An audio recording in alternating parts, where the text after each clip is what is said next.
This is The Scoop for Friday. Good morning. I'm Josh Holton with the WMNF News headlines. School nurses, classroom aides, and other educational support professionals in Hillsborough County will likely receive raises. WMNF's Chris Young reports this comes after Wednesday night's negotiation session between the school district and the Hillsborough Classroom Teachers Association. The total compensation package offered to eligible education support professionals amounts to $8.3 million. Under the agreement, represented employees will be placed on a revised salary schedule that adds hourly pay increases averaging 6% across the entire schedule. A longevity stipend of $1,000 will be provided to all employees who are on the top level of their salary schedule.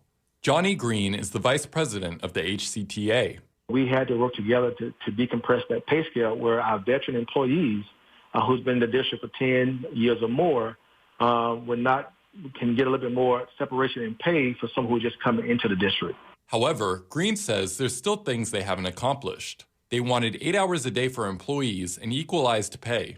Equalized pay is where the district takes out a certain amount of your paycheck, where all members can get paid for over the holidays. The tentative agreement includes a committee to research the reinstatement of equalized pay. The tentative agreement still must be ratified by employees and approved by the school board.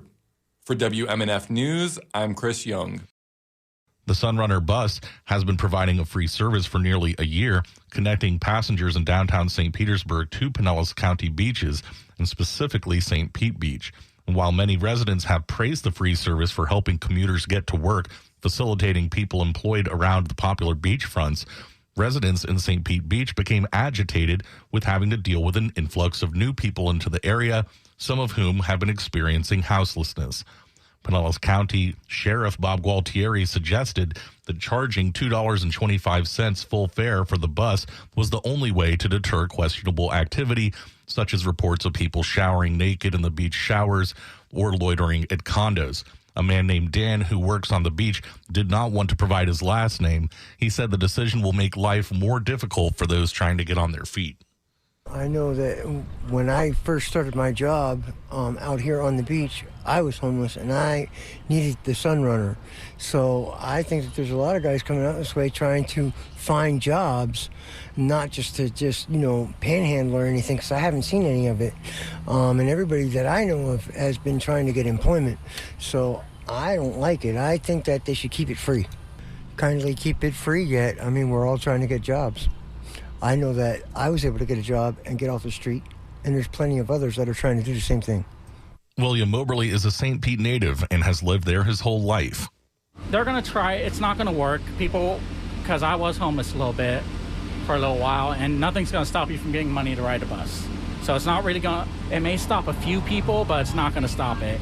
The people on the beach who are against it, I doubt any of them have struggled or been poor. And I just say to the people of the city, listen to the actual people. I know they're not the real estate developers or the police who have a lot of real estate, so they have a lot of say in it. Money talks, that's true. And talk to people that don't have money, because if your city becomes unaffordable to live in, you're not going to make the money. You're not going to be able to fund anything, because all of us pay and buy stuff for you. Rick McNeil is currently staying in a shelter and said the full fare will make his life more difficult.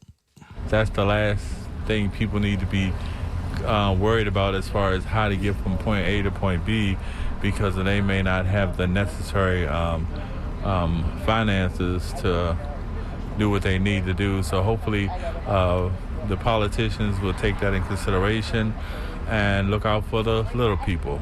The politicians are looking out for the little people, but not by keeping the bus free. Sheriff Gualtieri claimed that dealing with houseless people at shopping centers on the beach, such as Dolphin Plaza, cost his department an extra $10,000 a week. He also cited 100 thefts, mostly from Publix and 7-Eleven.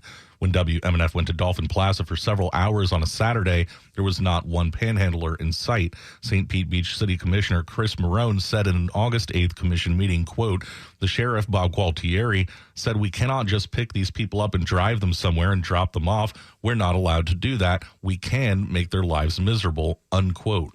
McNeil called that comment heartless and self-centered. Narcissistic to a certain degree, because I just feel as though that he has no idea on what it's like to struggle or to have to watch your pennies, so to speak. So I think he's more so coming from a direction of someone that hasn't never really struggled or may be well off at this particular time in his life. Despite proposals by St. Petersburg Mayor Ken Welch to have the city of St. Petersburg help with funding continuing free service, the Pinellas Suncoast Transit Authority voted last month to start charging a full bus fare of $2.25 on the Sunrunner next week on October 1st, a month ahead of the originally scheduled date.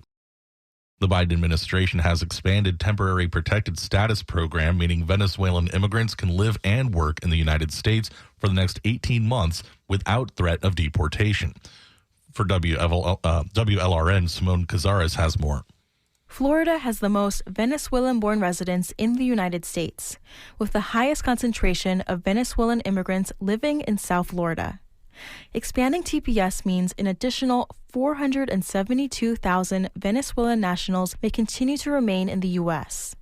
Advocacy groups for Latino immigrants across the state are celebrating the move and calling on federal officials to include more Latin American countries who continue to face similar humanitarian crises. Yorelis Mendez Zamora is federal campaign lead for Florida Immigrant Coalition. There isn't a lot, right, that can be done at the state legislature to protect immigrant communities, but there is something that President Biden can do. He can and should redesignate TPS for Nicaragua, El Salvador, Honduras, give that initial designation to Guatemala. Zamora says more expansions could deeply change the lives of many Latino immigrants across the state. I'm Simone Cazares in Miami. For the weather, it is mild and fair in the Tampa Bay area. Highs today just below 90, overnight lows in the upper 60s. Mostly cloudy today with sunny weather tomorrow. I'm Josh Holton with the WMNF News headlines on 88.5 FM and the WMNF app. This is The Scoop, recorded at WMNF Tampa.